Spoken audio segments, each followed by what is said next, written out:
Bem-vindos a mais uma história do Extremo Oriente. No vídeo de hoje, vamos mergulhar no papel pouco falado, mas absolutamente fundamental, da esposa samurai no Japão feudal.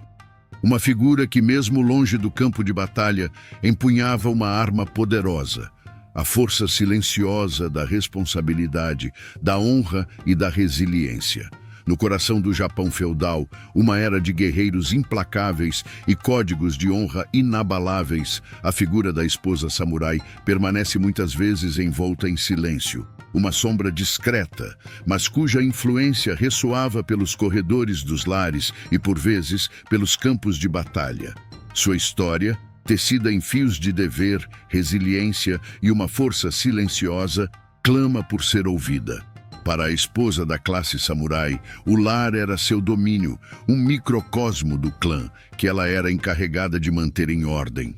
Longe dos gritos de guerra e do brilho das lâminas, sua rotina era marcada pela meticulosa administração das finanças da casa. Cada moeda era contada, cada despesa cuidadosamente registrada. Ela supervisionava os criados, garantindo que a casa funcionasse sem problemas, desde a preparação das refeições até a manutenção da propriedade. Sua atenção aos detalhes era crucial para a reputação e o bem-estar de toda a família. Acima de tudo, a esposa samurai era a primeira educadora de seus filhos. Ela lhes transmitia os valores essenciais do clã, incutindo o respeito pela hierarquia, a importância da lealdade e os princípios fundamentais da etiqueta samurai. Para os futuros guerreiros, ela era a guardiã dos primeiros ensinamentos, a base sobre a qual sua educação marcial seria construída.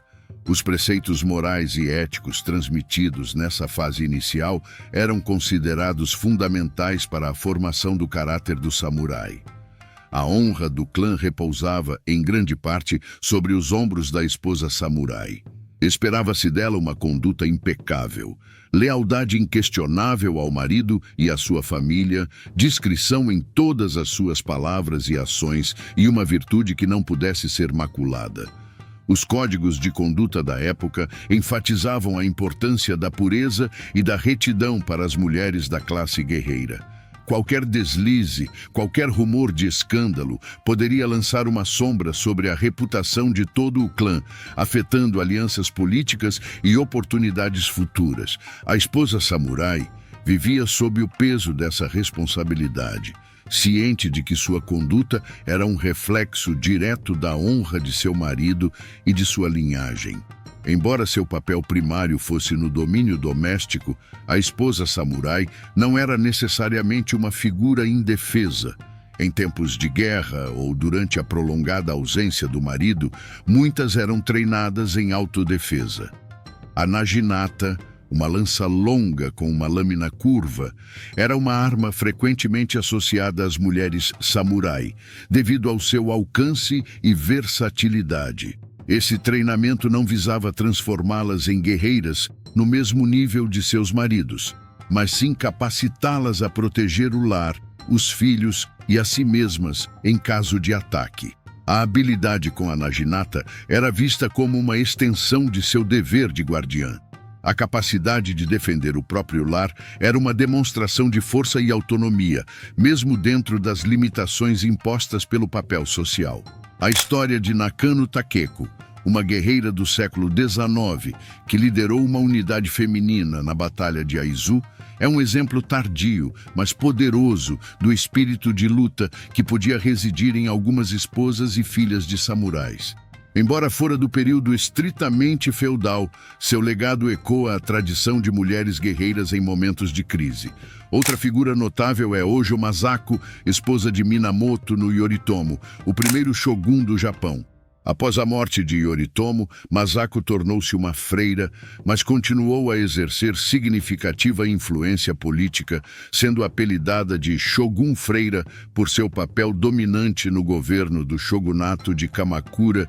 Embora desprovidas de poder político formal, as esposas samurai muitas vezes exerciam uma influência significativa nos bastidores.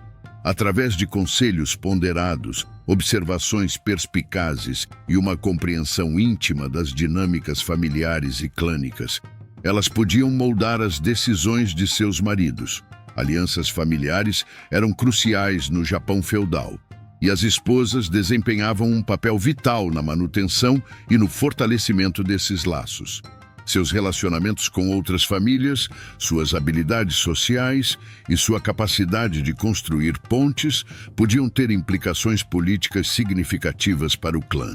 A figura da Oka-san, a mãe, era central na estrutura familiar japonesa. O respeito e a deferência devidos à matriarca conferiam-lhe uma autoridade moral que, embora não fosse poder formal, podia influenciar as decisões e o comportamento dos membros do clã. A análise sociológica da estrutura familiar no Japão feudal destaca a importância da figura materna na sociedade da época. É importante ressaltar que a experiência da esposa samurai não era homogênea.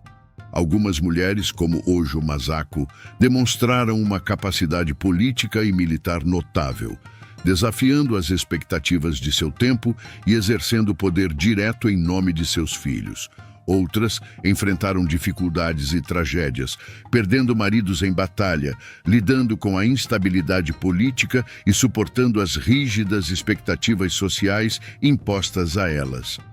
A vida de uma esposa samurai era muitas vezes marcada pela incerteza e pela necessidade de resiliência. A esposa samurai, embora raramente no centro dos relatos épicos de guerra e conquista, era uma figura fundamental na estrutura do Japão feudal. Como gestora do lar, guardiã da honra e, em alguns casos, defensora de seu domínio, ela desempenhava um papel multifacetado que ia muito além da esfera doméstica. Sua contribuição para a estabilidade e a continuidade dos clãs samurai era inegável. Sua influência, muitas vezes silenciosa e indireta, moldou as famílias, os clãs e, em última análise, a própria história do Japão. Ao lançarmos luz sobre suas vidas, começamos a compreender a profundidade e a complexidade do papel feminino em uma era dominada pela figura do guerreiro. A história da esposa samurai é um testemunho da força e da resiliência das mulheres em um período histórico marcado pela predominância masculina.